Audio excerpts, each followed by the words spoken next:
And now GMA on call about cholesterol levels and memory. We know that keeping our bad cholesterol down is good for our heart, but a new study says keeping our good cholesterol, known as HDL, well, keeping that up could also help our mind.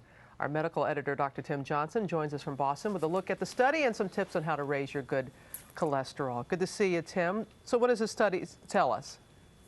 It looked at almost 4,000 British subjects at age 55 and found that those who had low levels of HDL, 40 or under, had a 27% increased risk for memory loss based on a simple test versus those who had high levels, 60 or over. And when they repeated it 5 years later, the difference was even more significant, a 53% difference. So we know there are ways in which HDL might help the brain, reducing cholesterol in the arteries, improving transmission between nerve endings, etc. So it's a possible theory, and it might help prevent eventually Alzheimer's disease. All right, so how do we raise our good cholesterol? I know we have some foods here that will kind of illustrate that, Tim. Well, there are some dietary changes that might help some people, at least in modest fashion, basically avoiding trans and saturated fats, going for the monosaturated fats like canola oil or olive oil or even peanut oil. Cranberry juice, for example, seems to help some people.